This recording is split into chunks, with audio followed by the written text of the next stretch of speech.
What up, guys? Today we're going to be doing some basic go-kart maintenance. Changing tires, cleaning carbs, oiling clutches, keeping a dog entertained while you work. You know, the usual. Alright, I'm going to start with getting the motor running. Before we do the carb, put a little starter fluid in it. There's a spider up in there. Brake cleaner, starter fluid, same thing. Very flammable and you can just start her up, but make sure you have or at least are standing or have some sort of wheel chock in the way, because there's a chance it'll rev all the way up and take off, especially with these automatic clutches, so just be aware of that.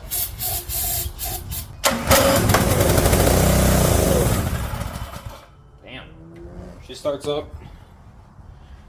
All you're really going to need to do the carb clean is a 10mm wrench or socket. Switch both these levers to face outward. Valve cover the vent hose. Just pull that out for now, and then it should all come off like that. And there's your carburetor. So the next thing you're going to need to do is pull it out semi-straight. It up. And then just be careful getting that fuel line on. They like rip. Now you can look at your linkage. So right here will be the last piece to take the carb off. You're gonna want to push it out a little bit and just pop that up. You have to do it with the carburetor out a little bit and at idle. And then just very carefully take this spring out too. Grab that 10mm again and pop off the bolt on the bottom of the bowl.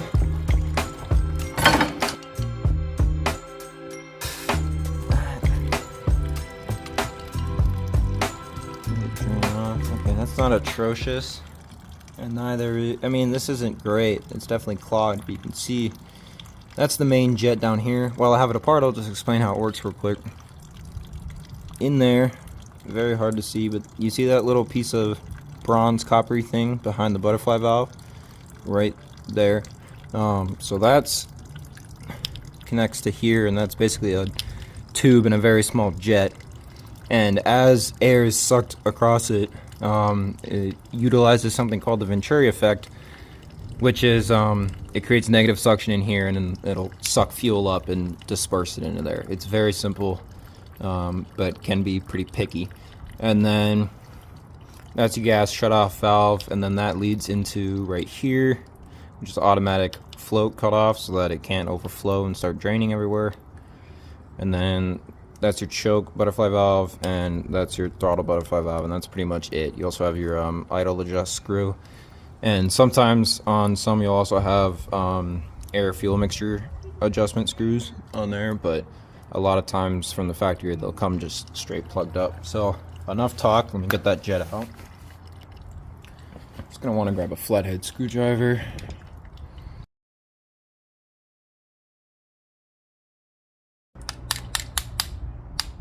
And there is typically another tube in there, but, and I mean, maybe it's just not coming out. Yeah, either that's real stuck up there or that's their new design.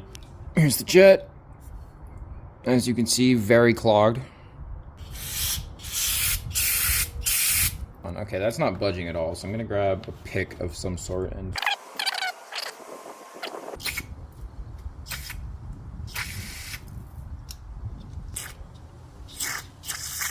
I'm straight up just going with a piece of wire in there.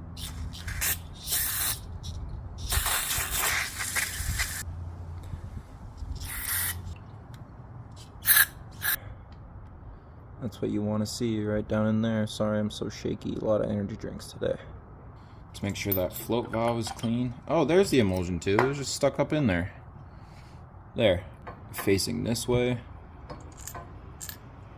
Nice and clean.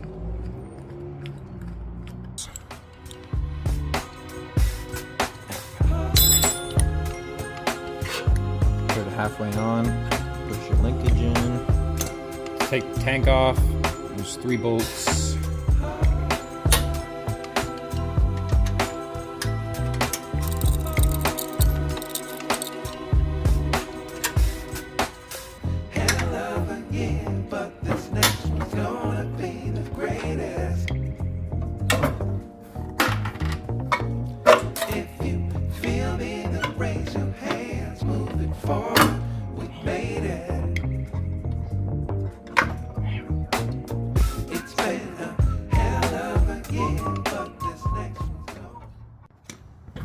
You have to feed it up under this thing and out over here. Make sure you got this gasket, faces up like that. Choke lever back on. Should just be able to slide it right back on.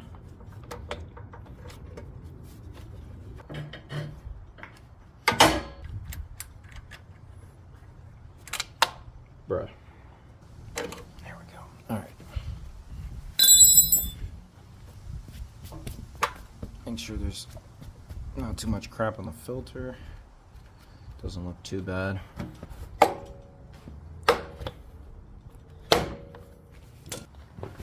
The other thing I'm gonna do before I start her running is check the condition of the oil. Oh, looks.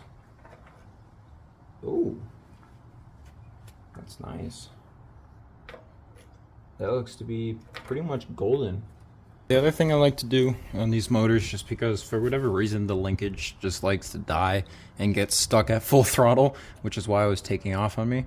You can take the spring that goes along the arm that goes from the governor arm to the butterfly valve. You can take that off and just rig it up here so you can make sure this arm slides fully back forward and doesn't get stuck.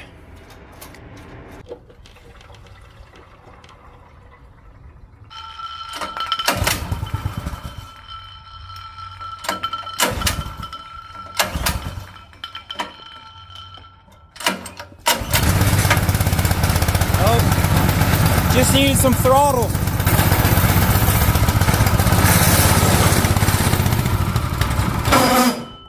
Oh. See? Clutch seized up. Oil it a little bit. Okay, all I had to do was let her warm up a little bit more and oil the filter. I think that was the biggest one. Just put some K&N air filter oil on it. She runs great. The clutch is definitely still seizing up.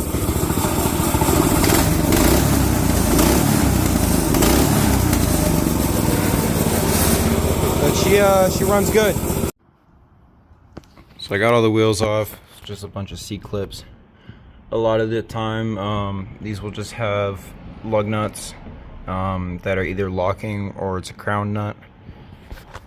Next step, I'm gonna take off the, this is gonna be fun. Gonna take off the old band brake, which pretty much just metal on metal.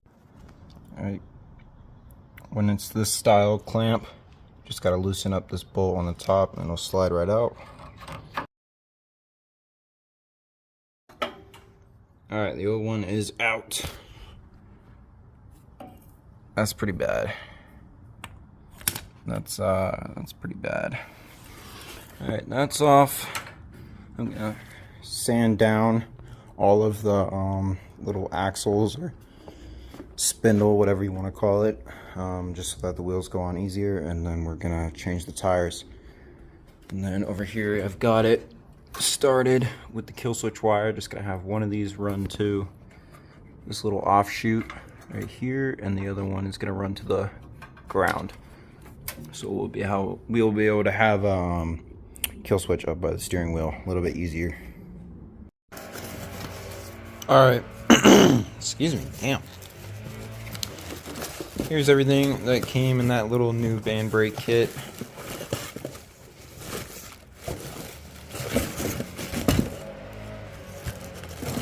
Oh, this must be for a mini bike.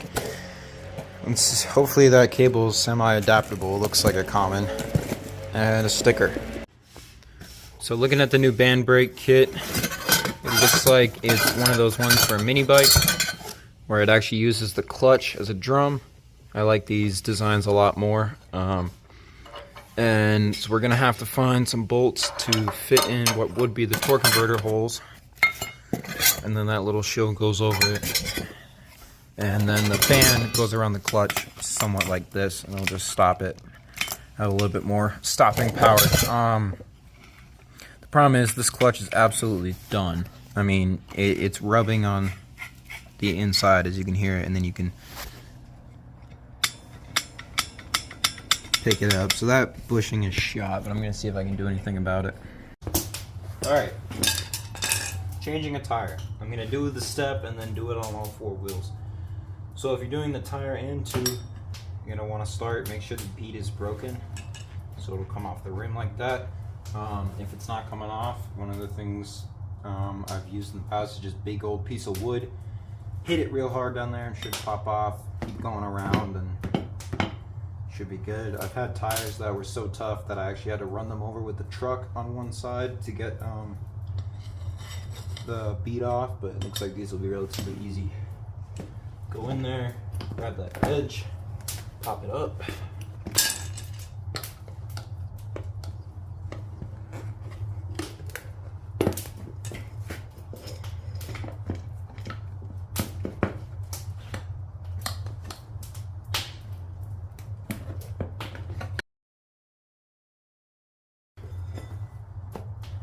If you have a tube in it, push the stem through.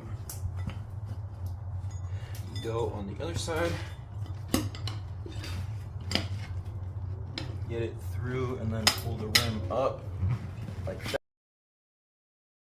There we go.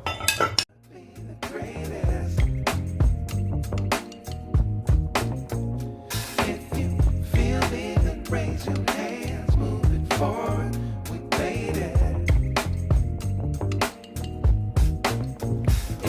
So I've already done the rest of the tires. I'm just gonna show you guys how to mount one of them on the rim. So you're gonna take it like that and really shove it down in there and try and get it wedged. And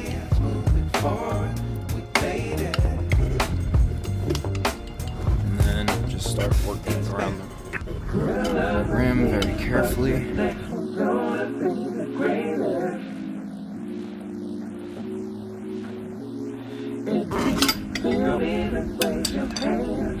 then I'm going to take your tube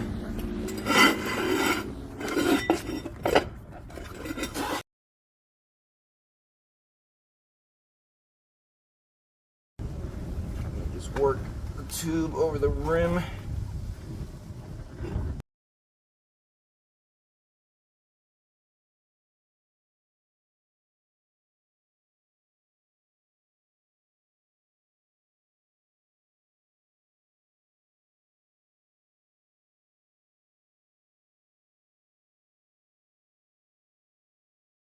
New clutch came in,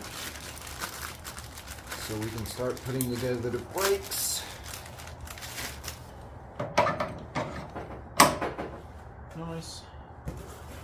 Alright, that's perfect. So looks like this kit comes with some hardware.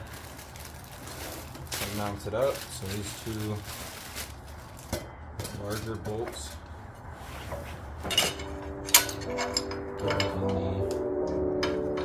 Crankcase covers both holes.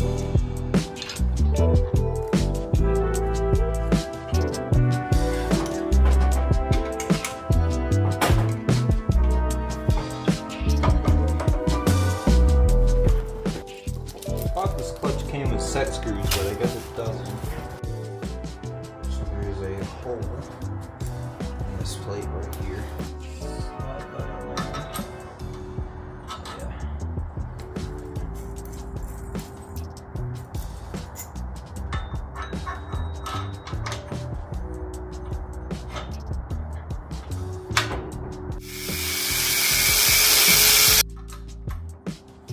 That is perfect.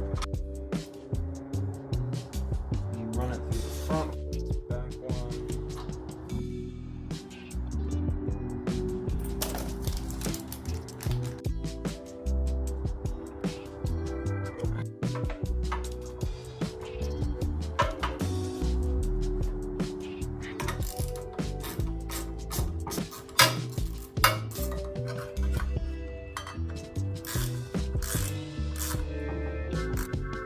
Cut these wires, we're just going to splice it into here.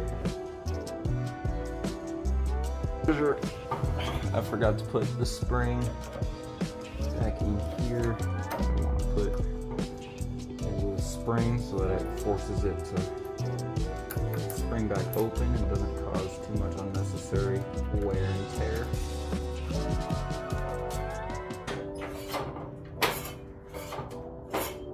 Perfect.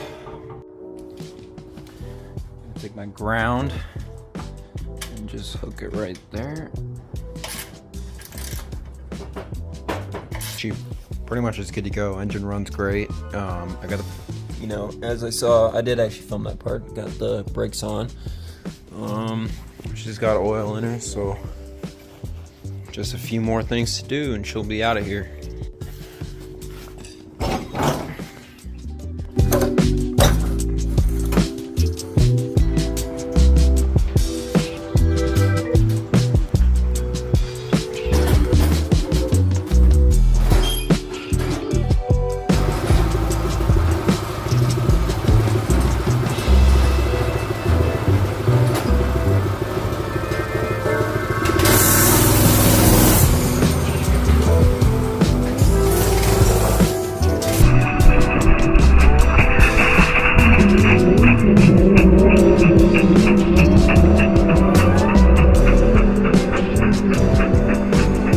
I need to get another GO KART. This thing's so fun.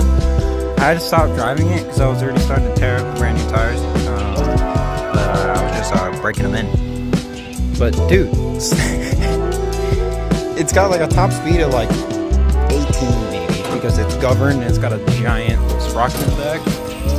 But it goes off the line like the race me bike, which I find hilarious. I mean, like it just does rolling burnouts. It's amazing. So,